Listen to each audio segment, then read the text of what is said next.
UNA baseball won 2 out of the 3 games against Lee this past weekend for a Gulf South Conference Series win. Let's catch up with UNA head baseball coach Mike Keene in this Line Vision update. And coach, game 1, Tyler Joyner was phenomenal in the 3-0 win. We'll talk about him in just a second. Game 2, a 16-inning, extra inning win for your team, a 5-4 win.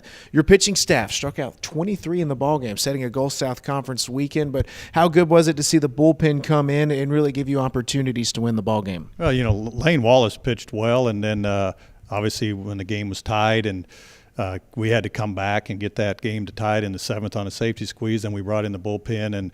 And Channing Wall came in a little bit, but we didn't want to stretch him because it was still tied because we obviously had another game the next day. But then Josh Dillman pitched extremely well and had some big strikeouts, some big pitches. And then Bryant Clonch did the same. He came in with the bases loaded and was able to get a couple strikeouts and then continue the game to keep going on as long as it did. But overall, obviously with all the strikeouts, so they were attacking the zone, making the plays. But we were obviously disappointed was we had several opportunities to take the lead and put it away, and we never did, and neither team really did. And then fortunately for us, we were able to squeak out the win in the 16th.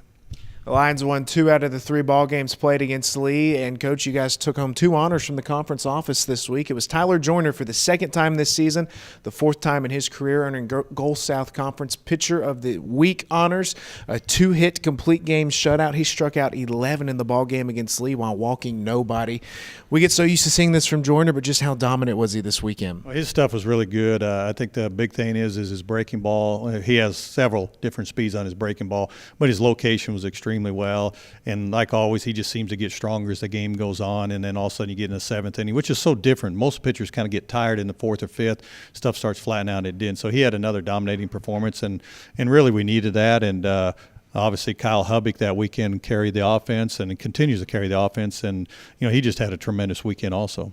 Kyle Hubbock was named Gulf South Conference Player of the Week. He sits safely in 16 of the 17 ball games played. But, Coach, this weekend he hit 2 home runs in the final game of the series to tie Alan Pate on the school's career home run list. Next home run will give Kyle Hubbock sole possession.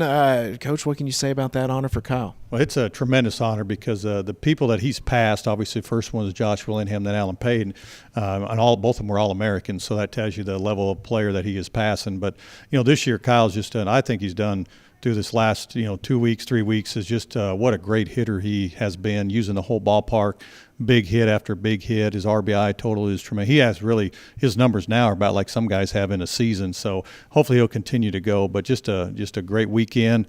We got to have him keep going, and we got to get some other guys to pick up because eventually, some other guys are going to have to pick up the slack and not rely on Hubbock all the time.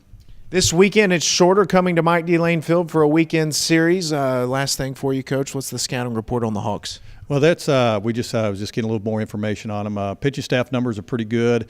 They're a team that likes to hit the long ball, but I think their pitching is going to be a tough opponent. They steal a lot of bases. Got a lot of new faces in there, and one returning pitcher, Ramos. But they're going to be a tough opponent, and they're going to bring a lot of energy when they come into the ballpark.